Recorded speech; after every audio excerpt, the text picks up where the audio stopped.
It is the 10th of July in the summer of 1992. News is circulating around England about the death of an 87-year-old man in Southport, near the city of Liverpool. Soon, the story is picked up internationally, and an obituary even appears in America's leading newspapers. There is a good reason why the man's passing has made the headlines. The Washington Post notes that he once killed 27 people in less than 24 hours, whilst others state that he killed at least 400 people and possibly as many as 550 during his lifetime. Yet, strangely, the papers and news stations do not condemn the man as a serial killer or mass murderer. Instead, they are filled with respect and admiration for a consummate professional who oversaw the execution of some of the 20th century's greatest war criminals and murderers. His name? Albert Pierrepoint, history's greatest hangman.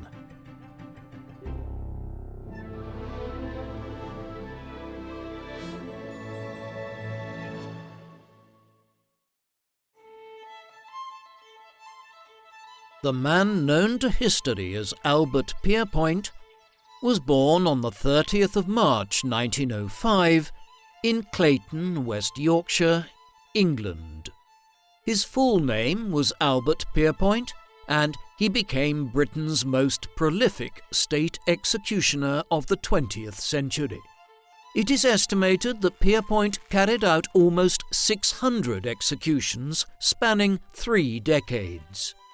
These included Nazi war criminals, serial killers, personal acquaintances, and some of the most controversial hangings in British history. His father was Henry Albert Pierrepoint, born in 1878 in Normanton-on-Soar, Nottinghamshire. Originally employed as a labourer and part-time coalman, Henry later took up work as a barge repairer before entering public service in an unusual capacity. In 1901, he joined the official Home Office list of executioners and soon established a reputation for punctuality and professionalism in a role few discussed openly. Over the next 9 years, he performed 105 hangings across Britain, developing a methodical approach and taking personal notes on every assignment. However, his career ended abruptly in 1910 following a disciplinary breach for arriving intoxicated for an execution at Chelmsford Prison. After this, Pierrepoint was dismissed after a physical altercation with his assistant. Despite the disgrace, Henry remained fascinated by the techniques and ethics of capital punishment, compiling detailed journals and reflections that he preserved with care. He also persuaded his older brother, Thomas Pierrepoint, to take up the same work, a decision that would eventually establish a rare family tradition of professional executioners. His mother was Mary Buxton, born in 1874 in Yorkshire into a modest but steady background, and was raised in the rhythms of working-class life in the industrial north. Practical, resilient, and devoutly committed to family life, Mary married Henry during his early years as a labourer, long before his brief public notoriety. Together, Mary and Henry Albert Pierrepoint settled into a modest home in Clayton, West Yorkshire, at the turn of the 20th century. There, they soon welcomed their first child, Lucy, born around 1900, followed by a second daughter, Edith, a few years later. Albert, their third child and eldest son, was born in 1905. He was followed by 2 younger siblings, Mabel, born in 1907, and a younger son, also named Henry, born in 1909. Henry's income was irregular, dependent on manual work, and regularly took him away from home. Occasional execution duties only paid per job. As a result, Mary oversaw the upbringing of 5 children while managing household responsibilities alone. She kept the family afloat through resourcefulness and determination, especially during her husband's frequent absences and periods when his health or employment faltered. Consequently, the household was marked by hardship and modesty, and the children grew up in a home where their father was often away and where the nature of his work as a hangman remained largely unspoken. Albert spent his early childhood in a tightly knit household, moving between various towns across Yorkshire, including Clayton, Normanton, and later settling for a time in Huddersfield as his father sought work. A quiet and observant boy, he developed a strong bond with his mother and a deep sense of familial duty. Until he was 11, Albert remained unaware of the nature of his father's occasional absences for executioner duties, believing them to be related to some form of government service. That illusion ended around 1916, when a local newspaper revealed that Henry Pierrepoint had served as an official executioner. Far from being disturbed, Albert took pride in the revelation. In a school essay written soon after, he declared his own ambition to follow in his father's footsteps, writing that the job required a steady man with good hands and that he would be the same. In 1917, with Henry's health now in serious decline and no longer able to work consistently, the Pierrepoints relocated once more, this time to Failsworth in Lancashire, seeking both steadier prospects and proximity to extended family. By then, Albert was 12 years old, and shortly after the move, he left school to contribute to the household income. He began working part-time in a local textile mill, rising to full-time employment by the age of 13. Just like many boys of his background, he entered the adult world through physical labor, contributing wages to the household. His father, Henry, died in December 1922, aged just 44, after several years of ill health, likely compounded by long-term drinking. Albert was 17 at the time, and the loss of his father was a formative moment, cutting short the possibility of any direct apprenticeship in the craft of execution. However, Henry had left behind 2 exercise books filled with personal notes and reflections on his work, including an execution diary recording the hangings he had carried out. These writings became an informal training manual, and Albert studied them closely. After the textile mill, he soon moved into more stable employment, first as a delivery boy and later as a shop assistant and deliveryman for a local grocer. These jobs provided a modest but steady income, and he remained in regular work throughout his teenage years.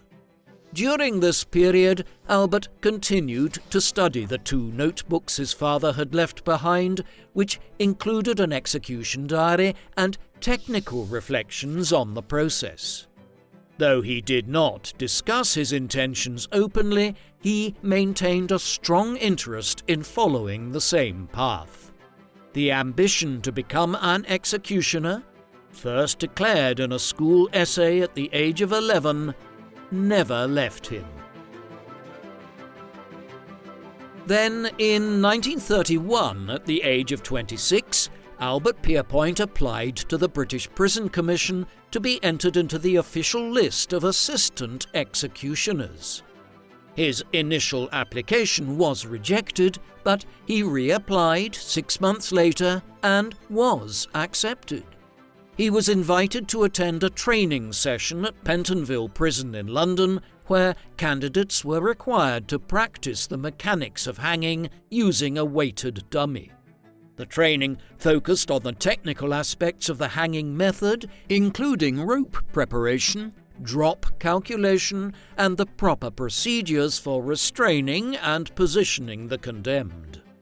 After 4 days of instruction and assessment, Albert was placed on the reserve list of qualified assistant executioners in 1932.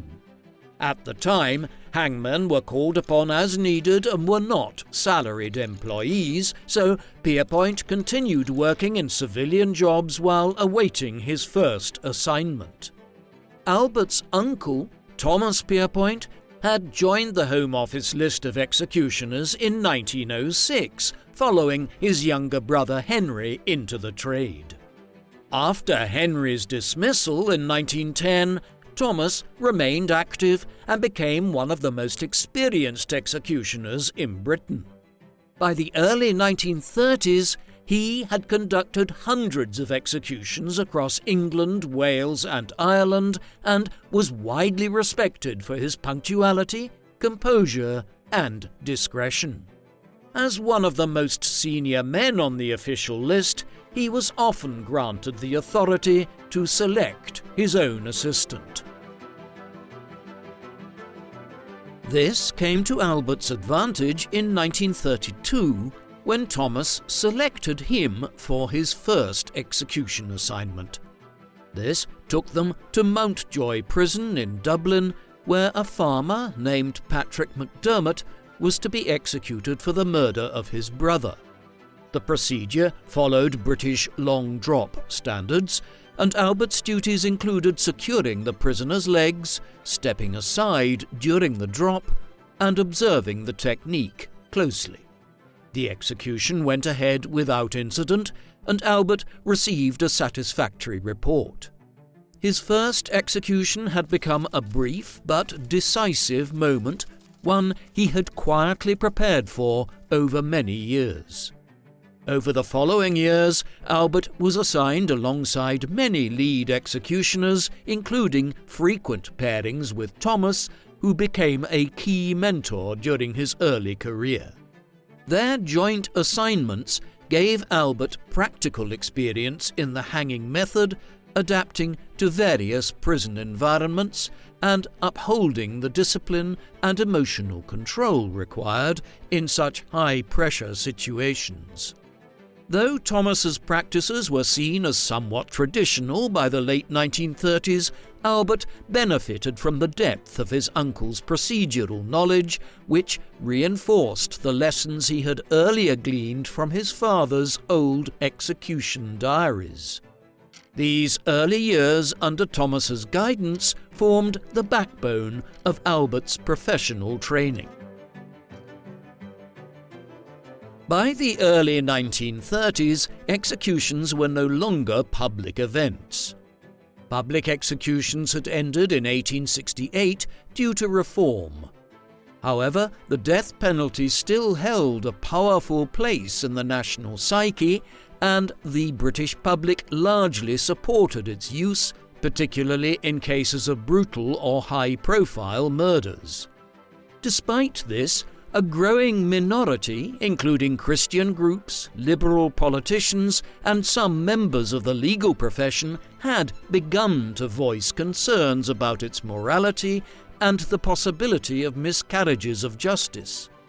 Nonetheless, government policy remained firm, and the Home Office viewed hanging as an essential tool of deterrence and social order.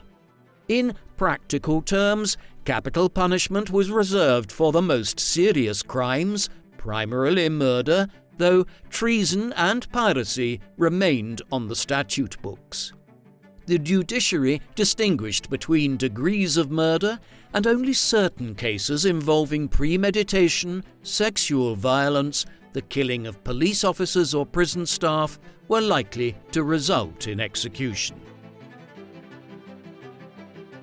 On average, 10 to 20 executions were carried out each year in England and Wales, almost all by hanging in specially designated prisons such as Wandsworth, Pentonville and Strangeways, and took place within 3 weeks of sentencing. Executions were typically carried out in specially built gallows rooms within the prison walls, most often adjacent to the condemned cell or within a purpose-built execution block. These rooms were austere and functional, designed to allow for a discreet, efficient procedure out of view from the general prison population. By law, executions were carried out at 8 a.m. and no public announcement was made until after the event. The method, the long drop hanging, had not changed significantly since Albert's father, Henry, served as an executioner in the early 1900s.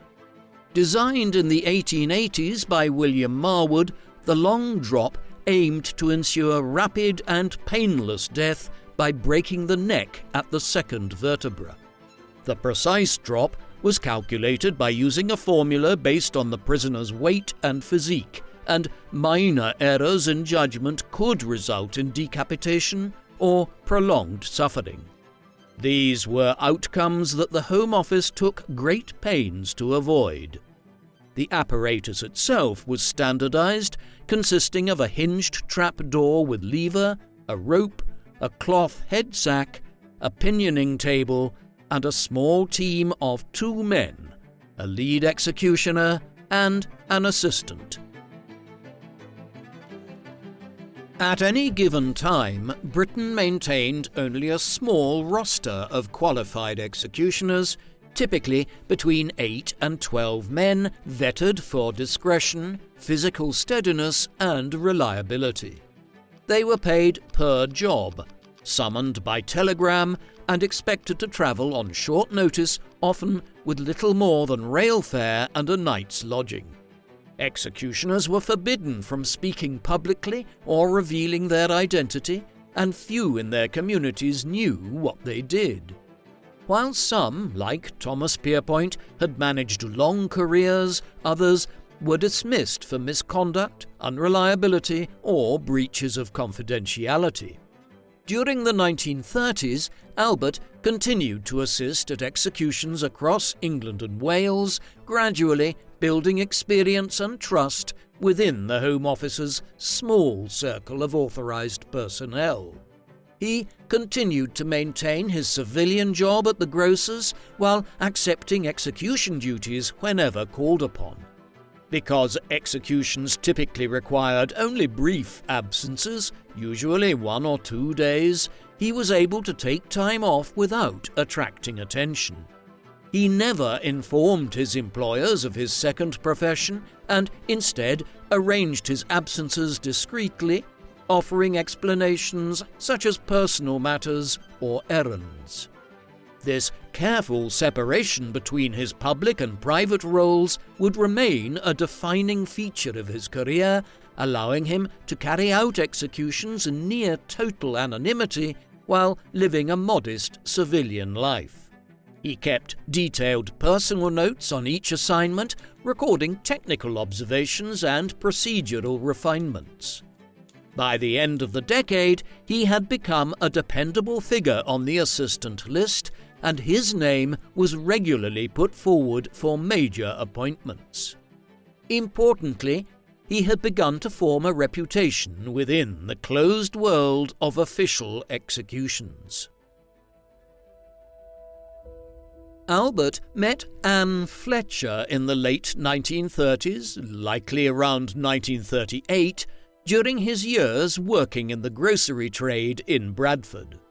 Anne, a former nurse, was quiet, self-possessed and practical, qualities that complemented Albert's own temperament.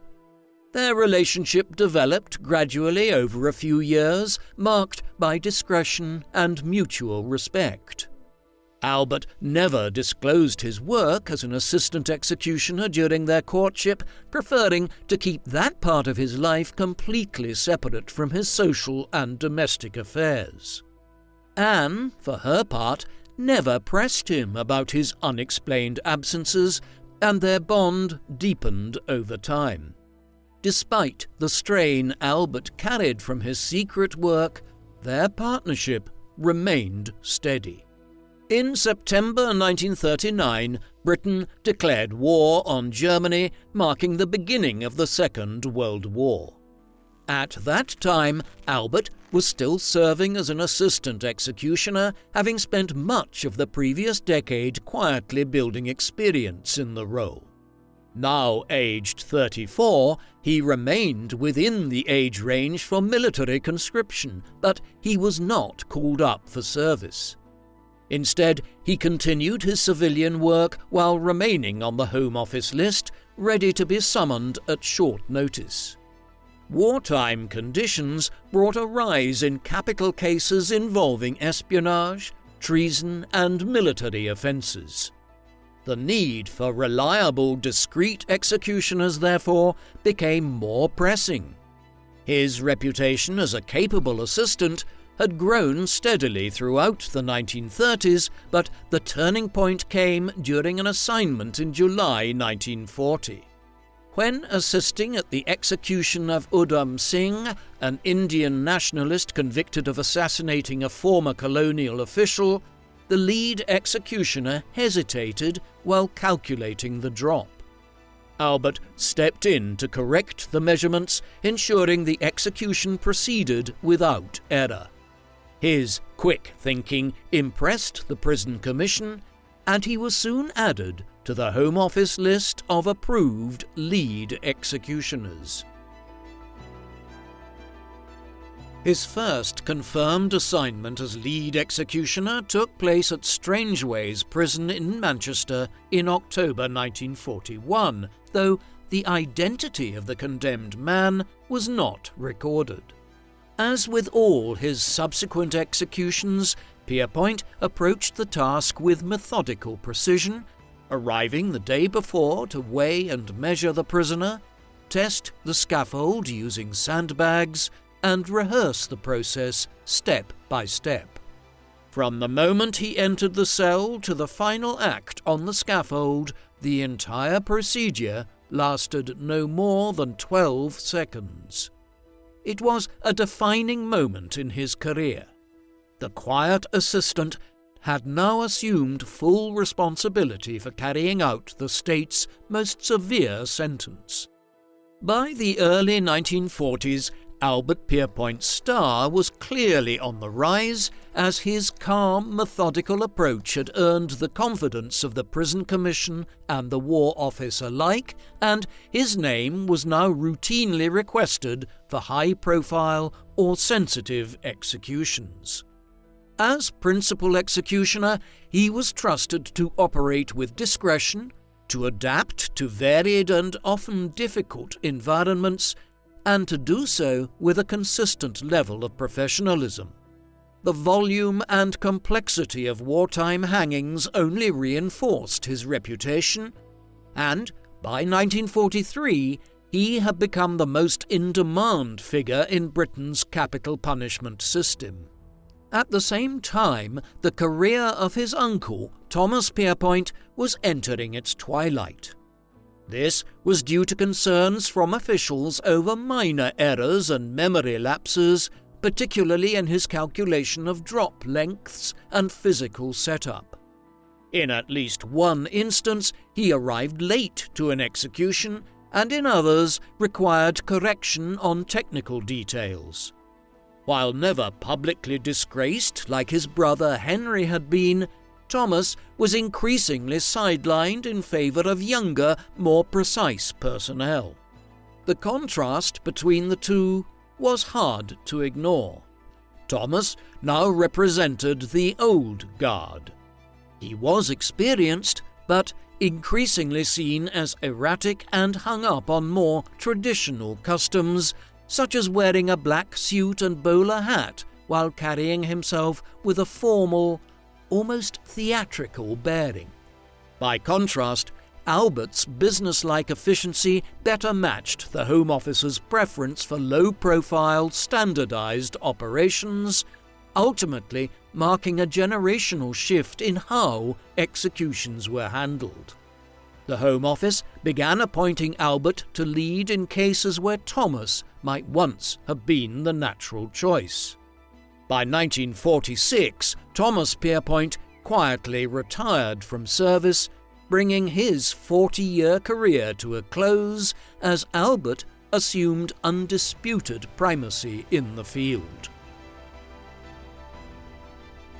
As the Second World War progressed, Albert's responsibilities widened significantly, and his work now extended beyond civilian executions.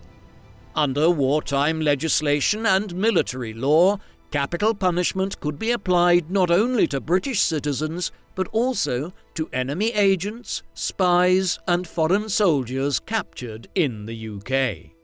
The War Office began calling on Albert with increasing frequency, trusting his discretion and efficiency. Unlike civilian executions, these wartime cases were often carried out in strict secrecy, with minimal witnesses and limited documentation. They were only submitted to public record decades later. Between 1941 and 1945, Albert executed at least 15 German spies who had been captured, tried and convicted in Britain under the Treachery Act 1940 and other emergency legislation. These executions often took place at Wandsworth or Pentonville prisons, and in several cases the condemned men were captured parachuting into Britain or attempting covert missions on behalf of the Abwehr, Nazi Germany's military intelligence service. While these spies had little hope of acquittal, Pierrepoint maintained his usual conduct. He was swift, procedural, and silent, as he viewed the hangman's role as a function of law, not one of personal conviction.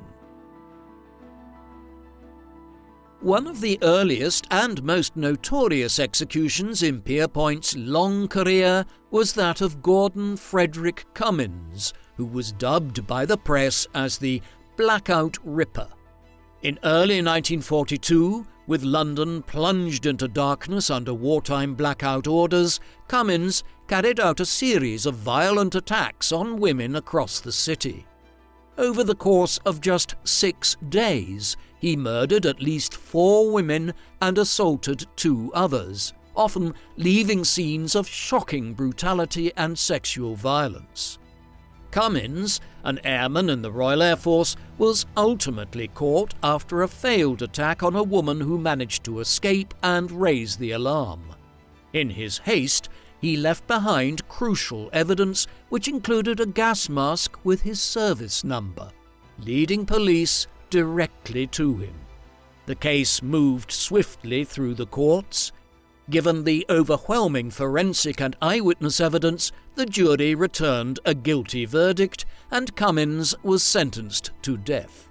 Cummins offered no confession and showed little remorse, and the nature of his crimes had left the public horrified, so there was little controversy when Albert Pierrepoint carried out the execution at Wandsworth Prison on the 25th of June 1942. The press coverage and public fear surrounding the Blackout Ripper murders cemented the case as one of the most sensational of the wartime period. For Pierrepoint, it was an early but significant case, placing him at the centre of a nationally infamous execution.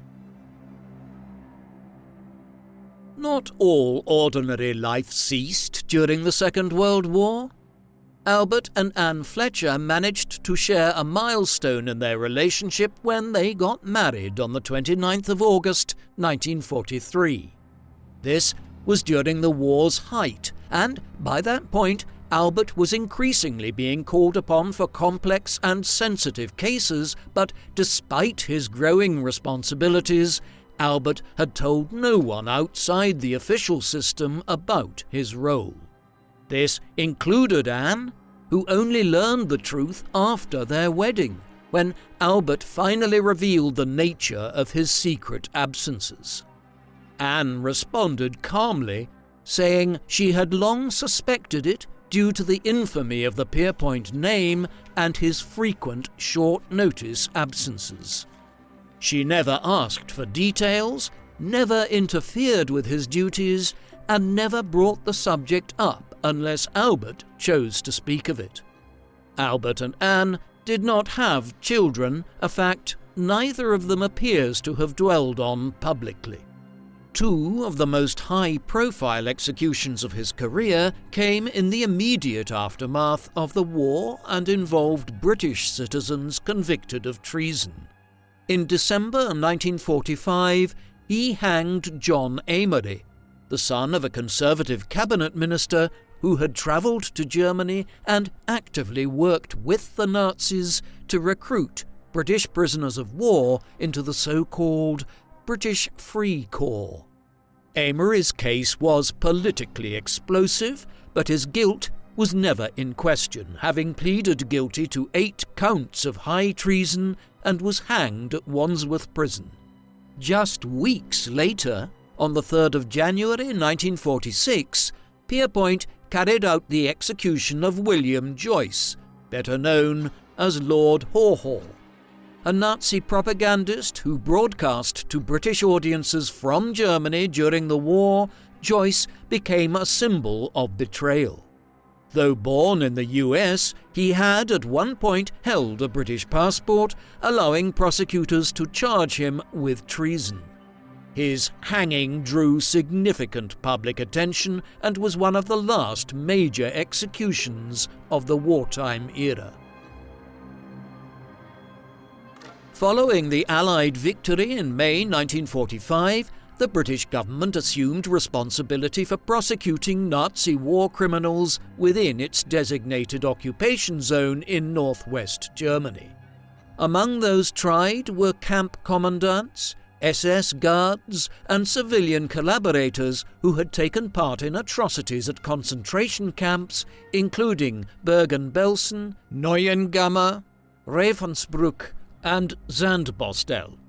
When the sentences were passed down by British military tribunals, it fell to Albert Pierrepoint to carry out the executions. His selection was not made by routine administrative procedure, but personally by Field Marshal Bernard Montgomery, who desired Britain's preeminent executioner. In the final months of 1945, Albert was granted the honorary rank of Lieutenant Colonel in the British Army. He was now deployed to Hamelin prison near Hanover, which had been designated as the primary site for executions within the British zone. Travelling with a small team that included an assistant and military police personnel, Pierrepoint operated under strict security protocols, working in accordance with British military law, but the scale of the task was unprecedented in his career.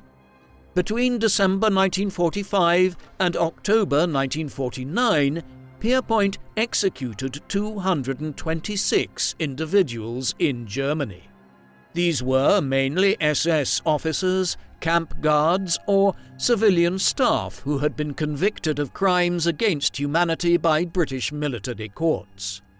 Though each sentence had been passed through due process, the practical task of enforcing them fell squarely on Pierrepoint's shoulders. Post-war, these executions were not isolated or occasional, but instead part of a sustained judicial effort to address the crimes uncovered in the aftermath of the Holocaust. On some days, Pierrepoint executed as many as 10 or 12 prisoners, ensuring that each was carried out according to the Home Office's long drop method, calculated using standardized tables for weight and physique. One of the most significant days came on the 13th of December 1945, when Pierrepoint hanged 14 individuals in succession, 11 men and 3 women who had been convicted in the first Belsen trial. Among them was Josef Kramer, the former commandant of Bergen-Belsen, who had come to be known in the British press as the Beast of Belsen. Alongside him stood Irma Grese, a 22-year-old SS guard infamous for her cruelty, and 2 other female camp personnel, Elisabeth Volkenrath and Johanna Bormann, all found guilty of crimes committed at Ravensbrück and Auschwitz. The executions were conducted in private, in the presence of military and legal officials, and recorded only in confidential reports. Pierrepoint later described his work in Germany not as extraordinary, but as an extension of his existing duties. He regarded each execution as a task to be carried out cleanly and without judgment, and it was his role only to enact the penalties decided by others. Though he never received public recognition for his role in these post-war trials, his contribution was considered vital by military authorities, and his professional conduct during this period remained unchallenged. This phase of his career was unlike anything that had come before. It combined the strict secrecy of wartime service with the psychological weight of carrying out justice on behalf of a nation reeling from the discovery of genocide. Yet Albert Pierrepoint never wavered, returning to England without pomp. There he resumed his civilian duties and, in keeping with his life so far, spoke little of what had passed. Upon returning to Britain in 1946, Albert Pierrepoint stepped away from the grocery trade and fulfilled a long-held ambition by taking over a public house and becoming his own boss. He and his wife Anne became licensees of the Help the Poor Struggler, a pub located in Hollinwood near Oldham.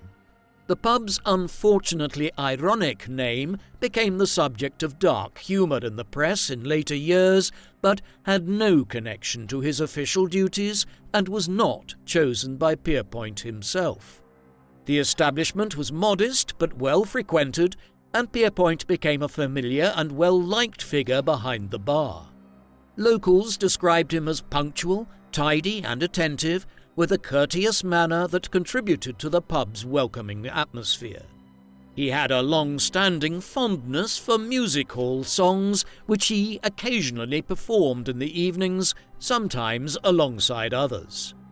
Though never openly discussed, Pierrepoint's secondary profession was something of an open secret in the community. His absences were discreet, and he returned from them with no fanfare. Nevertheless, the regular comings and goings, combined with the growing notoriety of Britain's hangman, meant that rumours circulated. In post-war Britain, Albert Pierrepoint became the executioner of choice for the country's most notorious criminal cases, a reputation that brought him increasingly into the public eye and to the centre of national controversies, despite the role still requiring the utmost discretion. On the 10th of August 1949, he executed John George Haigh, the so-called acid bath murderer, at Wandsworth Prison. Haigh had been convicted of killing at least 6 people and dissolving their bodies in sulfuric acid, a case that horrified the British public and dominated newspaper headlines. Pierrepoint carried out the execution with his usual quiet precision, fulfilling a duty that was now becoming more visible and symbolic in an era of post-war reckoning. Less than a year later, on the 9th of March 1950, Albert Pierrepoint was summoned to Pentonville Prison to carry out the execution of Timothy Evans. Evans, a 25-year-old Welshman, was semi-literate and widely acknowledged to have limited intellectual capacity.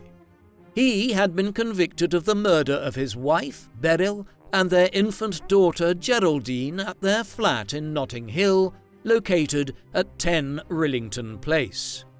At the time, the case appeared to be relatively straightforward. Evans had confessed during police interrogation, providing several contradictory statements.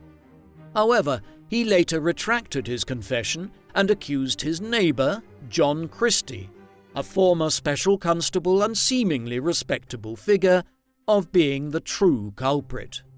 The jury rejected this defence, and Evans was found guilty of the murder of his daughter. However, he was not tried for Beryl's death.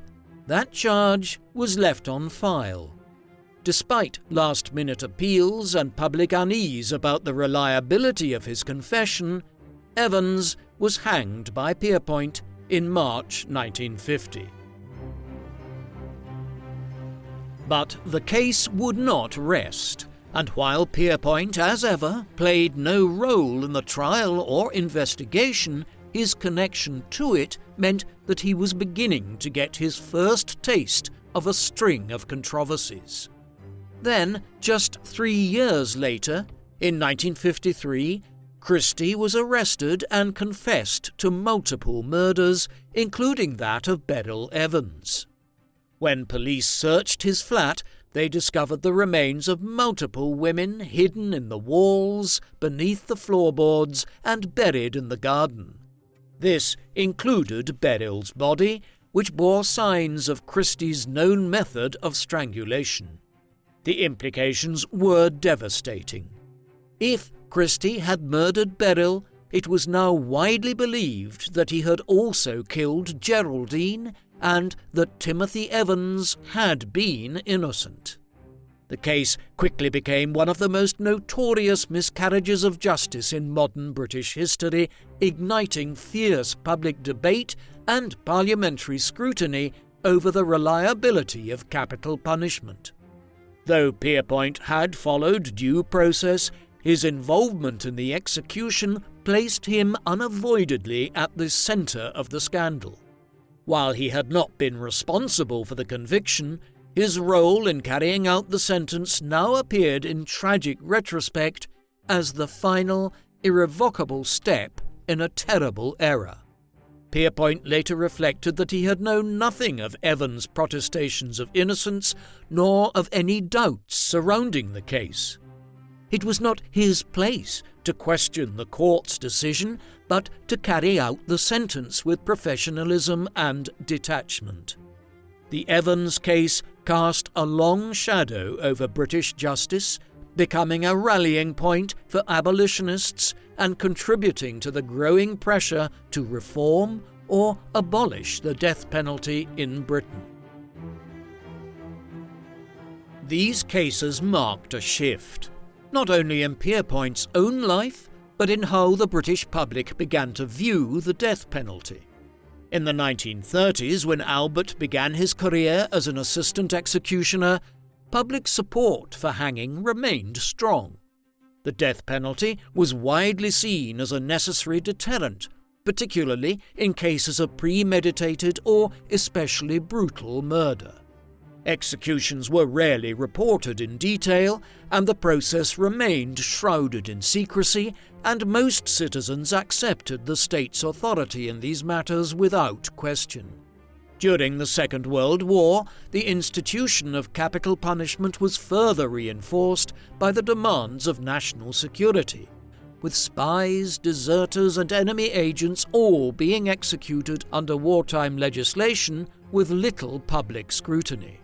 The mood was one of unity and discipline, and questions of justice were often set aside in favour of maintaining order. But the post-war years brought a profound cultural shift, and as Britain emerged from the war victorious, it also emerged deeply changed, economically exhausted, socially unsettled, and increasingly introspective.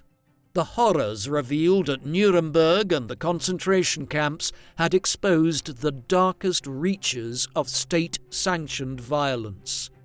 Public trust in absolute authority began to wane, and debates about individual rights, civil liberties, and state accountability took on renewed urgency.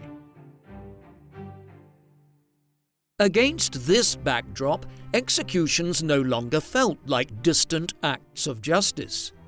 They became personal, immediate, and morally troubling. Evan's execution, in particular, forced the British public to confront the terrifying possibility that the state had killed an innocent man. The press began to report more openly on capital cases, and MPs raised questions in Parliament about whether justice could truly be infallible. The idea that hanging might not deter all crime, but might in fact compound injustice, gained ground. This growing unease prompted the government to establish the Royal Commission on Capital Punishment, which began its work in 1949. Though limited in scope and ultimately concluding in 1953 without recommending full abolition, the Commission acknowledged the deep inconsistencies in how the death penalty was applied and drew attention to troubling flaws in the justice system. It became one of the first official acknowledgements that reform was not only possible, but perhaps necessary. One of Pierrepoint's most controversial executions came on the 28th of January 1953, when he hanged Derek Bentley, a 19-year-old with severe learning difficulties convicted under the doctrine of joint enterprise. Though he hadn't fired the fatal shot, Bentley was held responsible for the actions of his younger accomplice. This sparked national protest and was later recognized as a major miscarriage of justice. In November 1952, 19-year-old Derek Bentley and his 16-year-old companion, Christopher Craig, armed with a revolver, broke into a warehouse in Croydon. Police were called and found the pair on a rooftop where Detective Constable Frederick Fairfax climbed up and briefly grabbed Bentley, who broke free. According to police, Bentley then called out to Craig, "Let him have it," prompting Craig to shoot Fairfax in the shoulder. Despite being wounded, Fairfax restrained Bentley, yet Craig remained at large. Craig fatally shot Police Constable Sidney Miles, who had joined Fairfax, before he was finally arrested after leaping from the roof and injuring himself. At trial, the prosecution claimed Bentley's cry, "Let him have it," was an incitement to kill, even though he was already in custody when Craig shot PC Miles.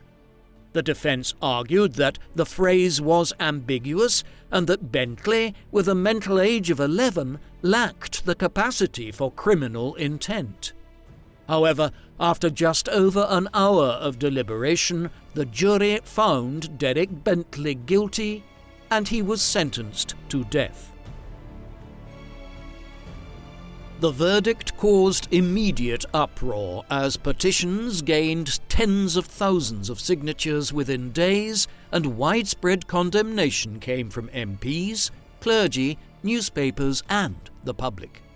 Many cited Bentley's mental impairment and Craig's age as good reasons for them to avoid such a severe penalty. Despite growing protests and calls for mercy, the Home Office refused to grant a reprieve. Therefore, on the 28th of January 1953, Albert Pierrepoint carried out the execution at Wandsworth Prison. Outside the prison walls, a silent vigil was held by protesters as news of the hanging broke. For many, Bentley's execution symbolized the failings of the justice system. In the years that followed, the case became a rallying point for abolitionists, with the controversy surrounding the case remaining prominent for decades. It wasn't until 1993 that Bentley was granted a posthumous royal pardon. In 1998, after a long campaign by his family, his conviction was formally quashed by the Court of Appeal, confirming that a serious miscarriage of justice had occurred. One of the most controversial executions of Pierrepoint's career came just 2 years later. On the 13th of July 1955, Pierrepoint had hanged Ruth Ellis, a 28-year-old nightclub hostess convicted of murdering her lover. Though the facts of the case were undisputed, Ellis's execution triggered an unprecedented level of public sympathy and protest, fueled by revelations of domestic abuse and her emotionally charged motive. On the 10th of April 1955, Ruth Ellis fatally shot her lover, David Blakely, outside the Magdala pub in Hampstead, North London, and was arrested at the scene by an off-duty officer. At trial, Ellis pleaded guilty to manslaughter, citing provocation, as testimony revealed a violent relationship marked by Blakely's abuse and infidelity. Just days before the shooting, Ellis had suffered a miscarriage after he had reportedly punched her. Despite these mitigating factors, the legal framework at the time left little room for nuance, and under the Homicide Act, provocation and mental distress were not sufficient grounds to avoid the death penalty unless they met strict criteria. The jury took just 23 minutes to return a verdict of guilty, and the judge imposed the mandatory sentence of death by hanging. The verdict provoked an immediate outpouring of public sympathy, with newspaper campaigns, mass petitions, and vocal protests called for a reprieve. Many believed Ellis had acted in a state of extreme emotional disturbance and should not be punished with death. Public discourse focused not only on her personal circumstances, but also on the broader question of whether capital punishment was appropriate in cases of domestic abuse and passionate impulse. The Home Secretary, Major Gwilym Lloyd George, reviewed the case but declined to exercise the royal prerogative of mercy. Albert Pierrepoint was instructed to carry out the execution at Holloway Prison in London, where, outside, a crowd gathered in silence. Many held placards or simply stood in quiet protest. Inside, Ellis's death marked the final official execution of a woman in Britain, yet the impact of the case was profound. For the first time in post-war Britain, a majority of the public expressed discomfort with the death penalty, especially where questions of gender, morality, and fairness came into play. Though Pierrepoint remained publicly silent, the Ellis case became emblematic of the contradictions within the British justice system, particularly in its handling of female defendants and domestic violence. Over time, the Ellis case joined that of Derek Bentley in the growing list of cases cited by campaigners who called for the abolition of the death penalty. 10 years later, the death penalty in Britain was suspended and eventually was formally abolished in 1969. Albert Pierrepoint's final execution took place on the 27th of July 1955 at Walton Prison in Liverpool, where he hanged Norman Green, a convicted child murderer. Although the case attracted little media attention at the time, it would mark the end of Pierrepoint's long career on the scaffold. In January 1956, Pierrepoint was summoned to Strangeways Prison in Manchester for what was expected to be another routine execution. However, the condemned man received a last-minute reprieve, forcing Pierrepoint to cancel the appointment after having already arranged his travel and time away from his pub. When he submitted a claim for the standard execution fee, the Prison Commission refused to pay, arguing that the execution had not taken place. Pierrepoint appealed, pointing out that on previous occasions he had been paid in similar circumstances, but the Commission held firm. He was eventually offered a partial reimbursement for travel expenses, but not the full amount. Frustrated by what he saw as bureaucratic disrespect after more than 2 decades of loyal service, he resigned his post in February 1956, bringing his career as Britain's leading executioner to a quiet close.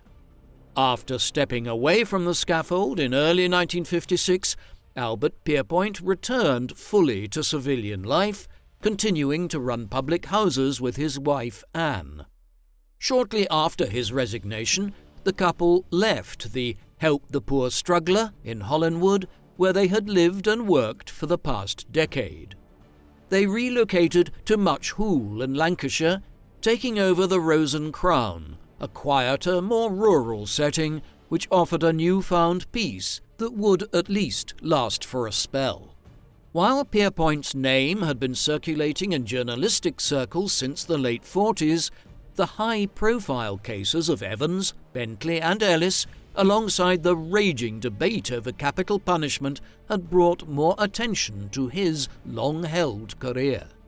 Though never officially named during his service, Pierrepoint had become a national open secret by the late 1950s, with the press increasingly linking him to high-profile executions. Despite growing public speculation, he remained silent, offering no comment on the cases that brought him national attention. He continued to run the Rose and Crown into the early 1960s before relinquishing the license and retiring from working life altogether. After stepping away from the pub trade, Pierrepoint withdrew fully from public view.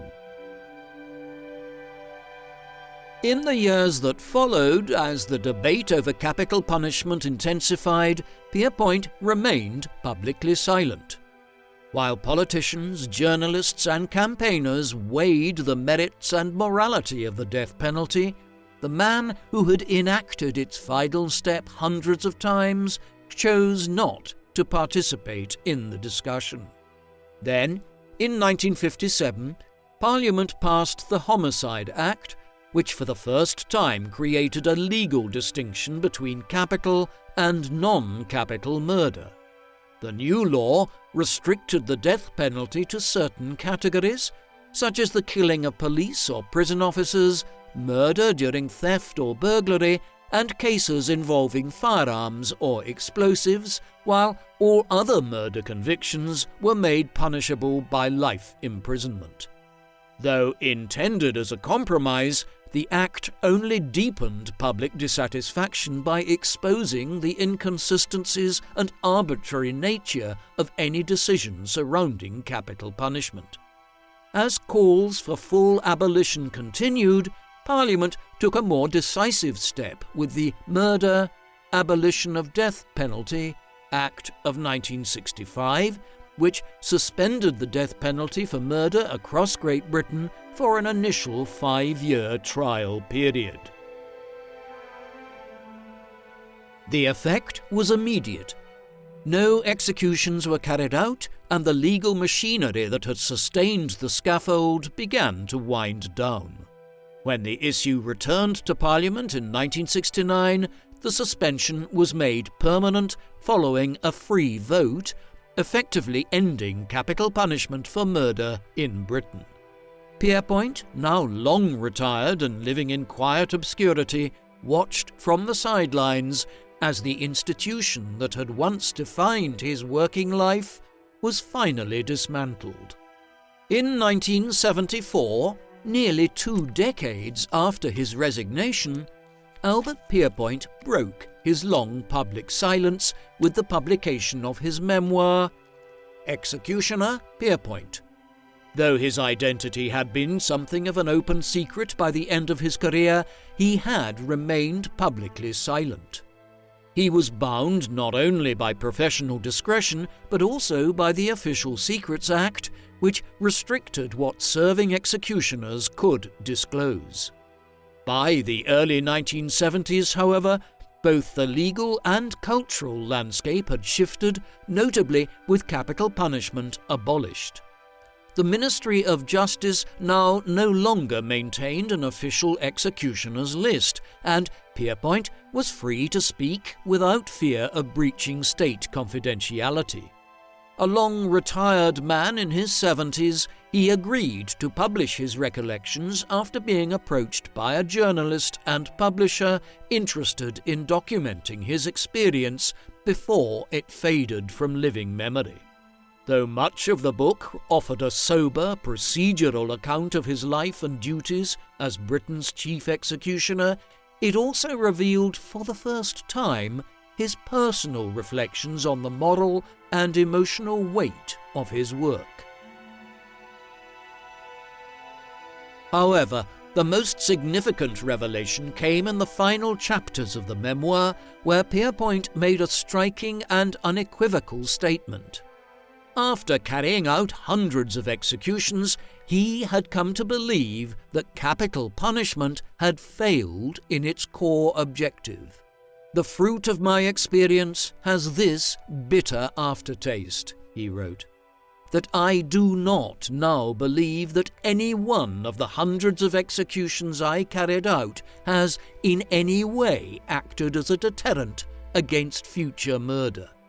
The words carried weight not only because of who he was, but because of how carefully he had avoided public commentary for so many years.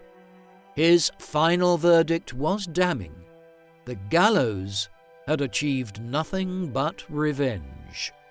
The memoir made headlines upon publication, and although capital punishment had already been abolished, the debate continued, particularly around whether it should ever be reinstated.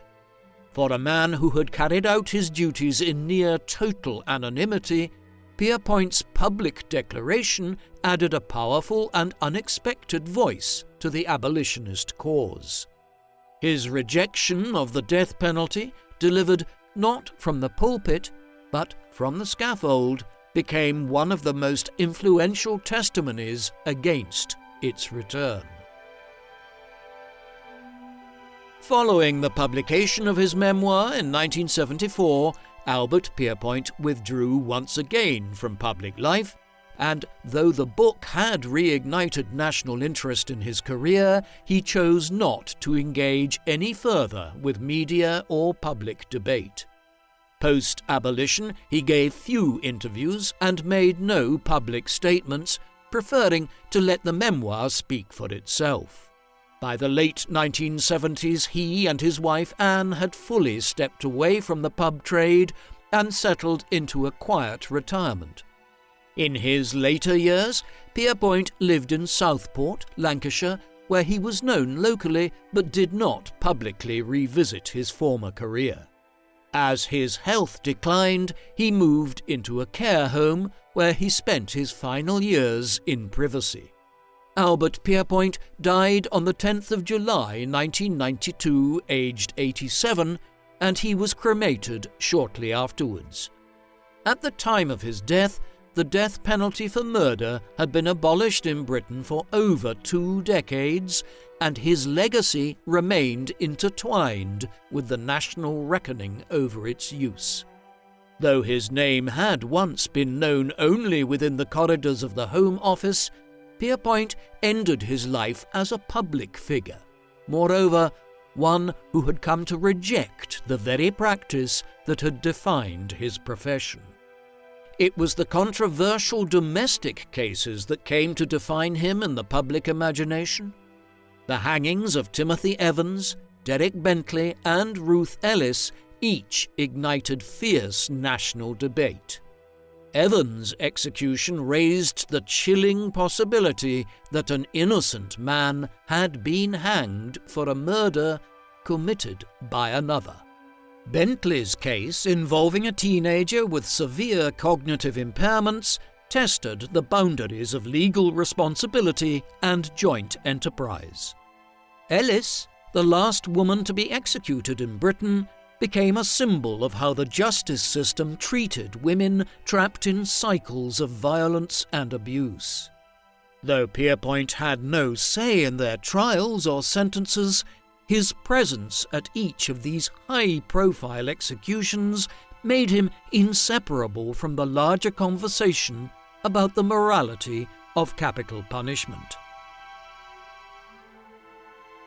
In the years following his resignation, Pierrepoint quietly returned to civilian life as he and his wife Anne continued to run pubs into the early 1960s, eventually retiring to Southport. For years he maintained his silence, even as his name became more widely known. Then, in 1974, he broke that silence with the publication of his memoir. In its closing pages, he delivered a calm but unequivocal judgment that capital punishment had failed as a deterrent and had achieved nothing but revenge. The statement, coming from the man who had once been the country's foremost hangman, struck a powerful chord. He lived out his final years in a care home in Southport following the death of his wife, and passed away in 1992, aged 87. In death, as in life, Pierrepoint remains a figure of contradiction. He is remembered by some as a loyal servant of the state. By others, he is remembered as a reluctant symbol of a justice system which had struggled for too long to modernize. Today, Albert Pierrepoint is seen as a complex figure, neither villain nor hero, but a man who performed his duties with precision and dignity, only to later question the very institution he had once upheld. His reflections remain amongst the most cited arguments in Britain's long journey away from capital punishment. In many ways, his voice, delivered not from the pulpit but from the gallows, proved to be one of the most persuasive in shaping modern attitudes to justice and state power. But what do you think of Albert Pierrepoint? Was he simply doing his duty in service of justice? Or was he complicit in a flawed justice system responsible for killing innocent people? Please let us know in the comment section. And in the meantime, thank you very much for watching.